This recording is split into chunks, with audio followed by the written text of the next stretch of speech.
Welcome back viewers. हम बात कर रहे हैं यूट्राइन ट्यूमर्स के ऊपर और इसमें सबसे कॉमन हमने बात की फाइब्रॉइड्स होते हैं। उसके मुतालिक डॉक्टर साहिबा हमें बहुत अच्छी इन्फॉर्मेशन दे रही हैं।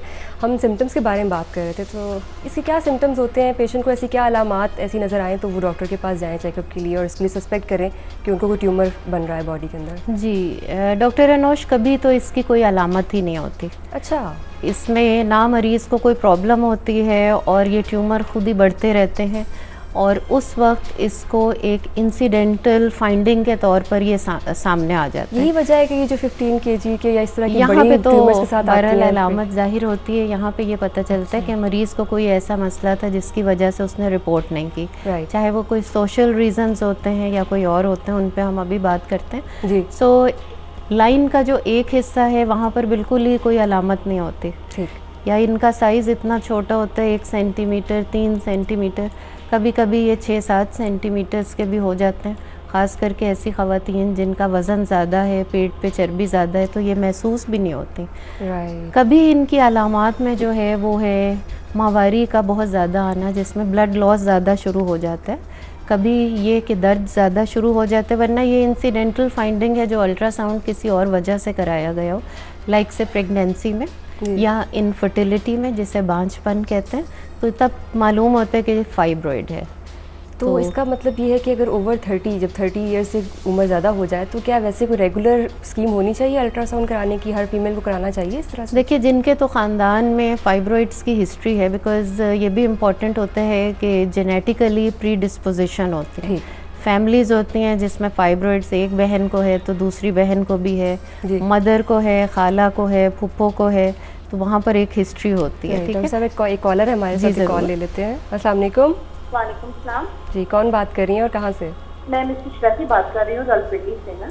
जी बताइए। मैंने डॉक्टर साहब से सवाल करना है कि एक तो मैंने इनसे पूछना था कि जो बच्ची होती हैं जिनको अर्ली टाइम पे आ जाती हैं पीरियड ना, तो तकरीबन एक मेरी बेटी को 12 साल की उम्र में और एक को 13 साल की उम्र में हुआ है। तो उसमें ये होता है कि आप एक बेटी को 5 साल की हो रहा है और दूसरी जो है 2 साल की हो रहा है, लेकिन ये तो उनका पीरियड टाइम बहुत ज़्यादा है और ब्लीडिंग बहुत है, तो इसका क्या हाल है? और दूसरा मैंने आपसे पूछना है, क्या सरकारी हॉस्पिटल में जिस टॉपिक से आप बात कर रही हैं ट्यूमर का, जो मुझे भी थोड़ी सी प्रॉब्लम है, इतनी डिटेल में मैं आपको नहीं बता सकती, तो क्या जो सरकारी हमारे हॉस्पिटल है, गवर्नमेंट के हॉस्पिटल है, वहाँ ये सहूलत मौजूद है कि वहाँ अल्ट्रासाउंड भी हो, डॉक्टर प्रॉपर चेकअप करें?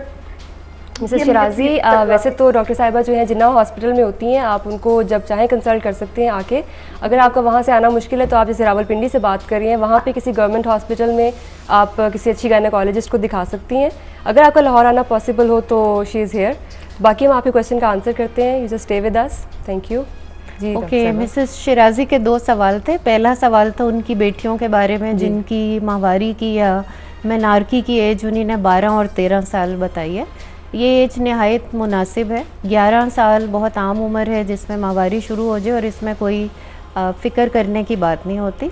इवन आजकल माहवारी जो है वो 9 साल की उम्र में या 10 साल की उम्र में भी लड़कियों को शुरू हो जाती है, लेकिन अगर उसमें कोई पैथोलॉजी नहीं है, कोई डिज़ीज़ नहीं है जो सिर्फ आपके स्पेशलिस्ट डॉक्टर ही तशख़ीस कर सकते हैं, उसमें कोई ऐसी हर्ज वाली बात नहीं हो सकती। इसलिए बिल्कुल फ़िक्र ना करें। जब छोटी लड़कियों को टाइम ड्यूरेशन काफ़ी ज़्यादा है जी, जब शुरू होती है माहवारी तो ड्यूरेशन पहले थोड़ी सी लंबी होती है, बिकॉज़ एक जो प्रॉपर साइकिल होती है इसमें बहुत ज़्यादा इंटीग्रेशन होती है। दिमाग में हाइपोथैलेमस है, फिर पिट्यूटरी ग्लैंड है, थायराइड है, फिर ओवेरियन हार्मोन्स इटसेल्फ है। तो ये बहुत सारे हार्मोन्स की बॉडी में इंटीग्रेशन होती है, जिससे बहुत एक ऑर्गेनाइज्ड तरीके से माहवारी हर 28 दिन के बाद आती है और 5 से 7 दिन रहती है।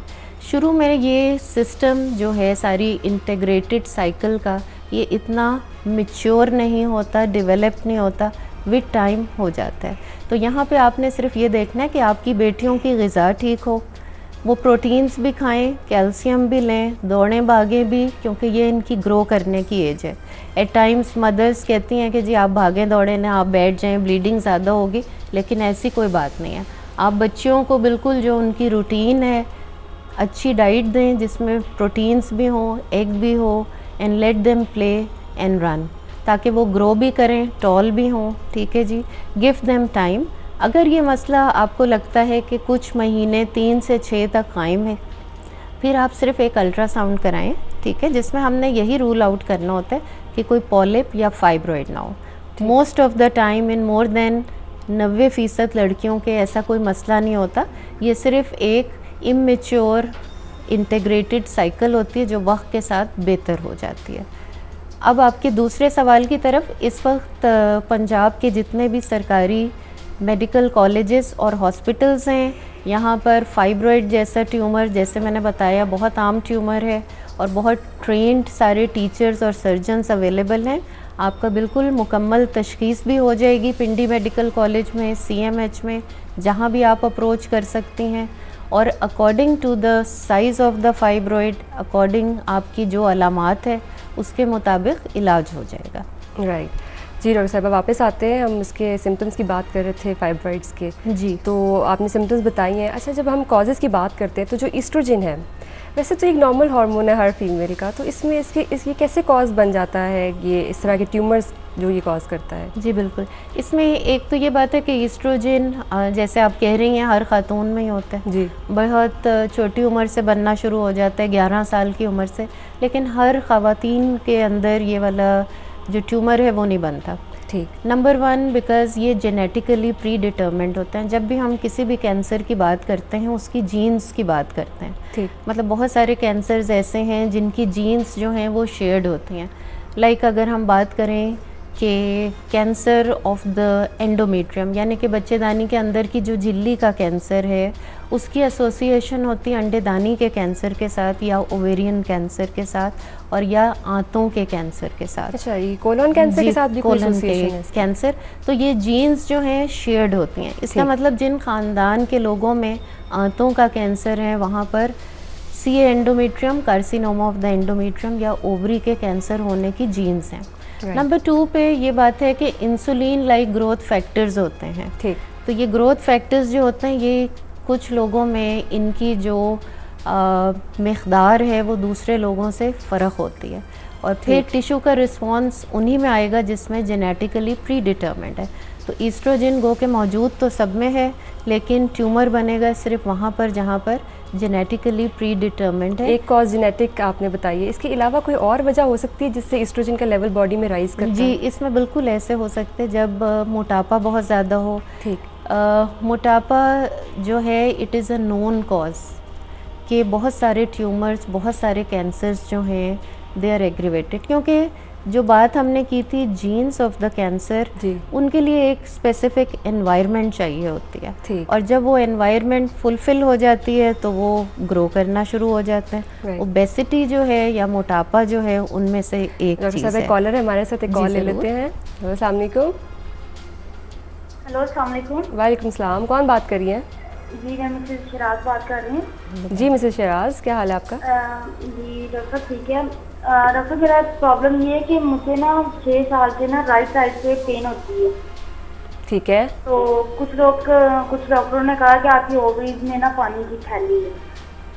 ठीक है, कोई क्वेश्चन आप तो करना चाहेंगे? जी, मैं उसकी मेडिसिन वगैरह यूज़ करती रही हूँ, लेकिन मुझे पेन में फ़र्क नहीं पड़ता। आपकी उम्र कितनी है? मेरी है 23-24 साल है। आप शादीशुदा हैं? जी, मैं शादीशुदा हूँ, मेरी एक बेटी है। ठीक है। ये पानी की थैली कितने अरसे से डायग्नोस हुई हुई है? ये डॉक्टर 6 साल हो गए हैं अब मेरी बेटी के होने से पहले की। इसका साइज कितना है?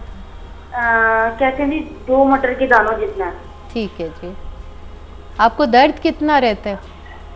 दर्द डॉक्टर इतना है कि मुझसे बर्दाश्त नहीं होता। ठीक है जी। थैंक यू मिसेस शराज, आप हमारे साथ में आपके क्वेश्चन का आंसर करते हैं। जी डॉक्टर साहब। ठीक है जी। 2 मटर जितने दानों की जो पानी की थैली है उसको नॉर्मल फॉलिकल भी हम कह सकते हैं, जिसमें पानी जमा हो जाए तो उसका नाम सिस्ट या उर्दू ज़बान में उसे हम अक्सर आसानी के लिए पानी की थैली कह देते हैं। तो इसके लिए मतलब ऑपरेशन तो बिल्कुल कोई हल नहीं है। इसमें देखना ये पड़ेगा क्या दर्द की कोई और रीज़न तो नहीं है, कोई पेल्विक कंजेशन तो नहीं है। वैसे और ये जो सिस्ट हैं ये कितनी पेन कॉज करती हैं यूजुअली? 2 मटर के दानों जितनी भी सिस्ट पेन कर सकती है। पेन की अपनी थ्रेशोल्ड होती है मरीज़ों की। कभी कभी ये सिस्ट 6 और 10 सेंटीमीटर के भी हो जाते हैं, जैसे मैंने आपको बताया। वो भी नहीं मालूम भी नहीं होता, दर्द भी नहीं करते, लेकिन हम ओवरीज के पानी की थैलियों से या ट्यूमर से हमेशा थोड़े से फ़िक्रमंद रहते हैं। और मैं यकीन के साथ कह सकती हूँ कि अगर आपकी डॉक्टर ने आपको देखा हुआ है और ऑब्ज़र्वेशन इसे कहते हैं, आपको ऑब्ज़र्वेशन पे रखा हुआ है, क्योंकि अभी आपकी उम्र भी 23 साल है। और इनकी क्वेश्चन का मज़ीद हम आंसर करते हैं, एक छोटी सी ब्रेक पे जा रहे हैं, ब्रेक के बाद वापस आते हैं। Stay with us.